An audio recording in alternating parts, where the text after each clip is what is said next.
Welcome to this week's Techie Tip. In this session, we will pretty much finish off our discussion of Google Gmail by just taking a look at a few items that you might find useful. The first thing that we're going to do is go to our settings, select the settings option, and let's take a look at some of the features that are available here. As you can see, we've talked about some of the other links in this settings drop-down box, but today we're just going to take a look at our general settings, which are kind of important. They are actually the way we like to work. So a few things that I'd like to point out are the maximum page size. Basically, you could have up to 100 emails showing in your email box at any given time, so you have some flexibility in what is showing there. You can also do the same for your contacts. Another nice thing that I like is the default text. You can change this to a particular default text that you would prefer by simply going through and selecting that. And of course, there are other settings such as text color and formatting, and of course the size. Something else that I really like is the enable undo send.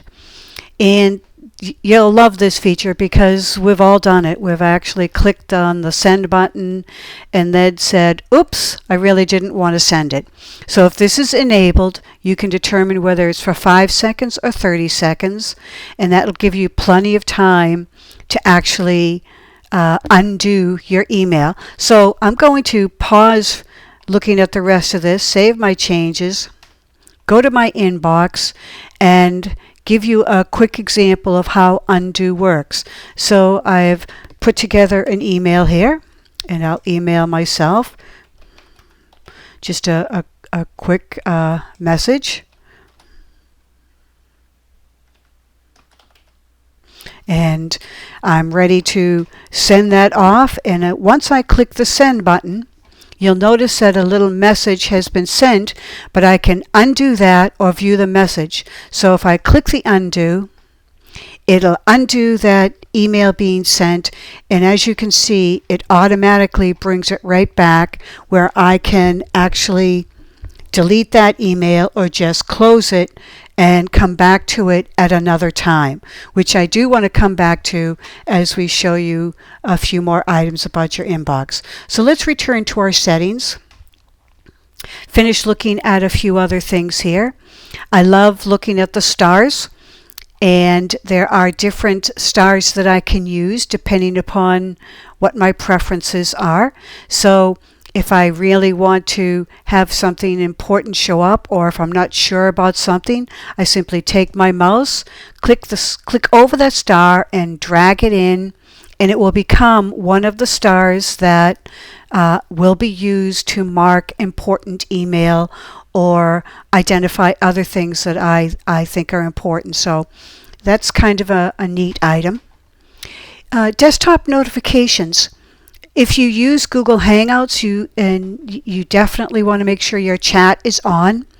And if you like to know whenever your email or you get a new email, you would certainly choose new mail notifications on, and you'll see in the bottom of your screen a little highlight image that will tell you you have a new email. For most folks, that can be distracting, especially if you're in the middle of another task. Here you can add a particular picture that you may have a preference for. You'll notice that lots of folks have pictures identifying themselves in their Gmail account. So this is where you would select it. You would simply click on the change picture or add picture, and when you do that, a little browse button comes up, and you would of course go through and select the picture that you would like. Something I think is very handy is of course your signature. And the signature is where you can enter your name, your title, and your contact information, and whatever other message you may want with your signature. What's pretty neat is that every time you open up an email, that signature will appear at the bottom of the email so that you're not typing it with every single email that you're creating. The last item that I want to show you here is the vacation responder. I think most of us are pretty familiar with this, But you can go in and turn this on or off depending upon when you are in and out of your classroom. So you would simply just click on the vacation responder is on, fill in the dates and other information, and of course leave a message that you are out of the classroom or out of the office. And once you've done all of that, you would simply click Save Changes so that anything that you've made a change to appears there. So a little earlier we had done an undo, and because I didn't delete that email right away, that composed email right away, Google automatically made it a draft. So if I click on my drafts, you'll see that I have one here.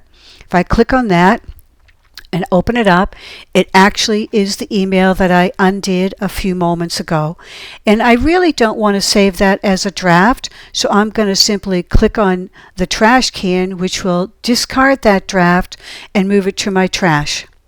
So if I select that, and now that's gone. Oops, did I actually delete that? Let me make sure I deleted that. Your message has been discarded. So if I return to my inbox, you'll notice that I have the messages for today. There's nothing in my draft folder. But if I say to myself, oops, I really wanted that discarded message, if it was in your trash, you could simply go to your trash and pull it out. So how does that work? Let's just say we move this message to the trash, go to our trash, here it is, and if you say, I really wanted that message, you could simply select the message, and if you select this folder drop down, you could move that to your inbox, to your spam, or to another location in terms of your social promotion or updates. Maybe this is really a promotional email that should go there. You could also simply select the email, click and hold your mouse, and drag it right back into your inbox or any other particular folder that you might want. So that brings it right back to your inbox, and here it is. So one other thing that I think is kind of important to be aware of is something called the all mail. The all mail is where everything is stored in your Gmail account. If you notice, I have 4 emails showing here, and if I go to my all mail box, I have 50 emails here. And if I hover over that count, I can certainly go to my oldest email and see what that is. And as you can see, it's a techie tip that I've mailed off. I can delete that. Click OK. So I've confirmed, and now I have 49 emails left in this account. 3 that are active in my inbox, which is my current or new mail. So the all mail and the inbox basically are the same email container storing all of your email. All mail just happens to contain your archived emails and those emails that Google deems has been in your account, your email box for a long time, and they have moved it to the all mail account. To access that or make sure you have it visible here, you would go to your settings, and in your label box you would actually go and make sure that your all mail is turned on. You can hide it or show it. In this case, we do want to make sure that it is showing. And we could, of course, enable whatever other items that we wanted to have enabled. And that pretty much makes sure that our all mail box is showing. So those are some items that you might find useful for Gmail. And we've covered quite a bit in these sessions. I hope you found them helpful. In our next techie tip, we will begin to explore the contacts. Until then, enjoy the week.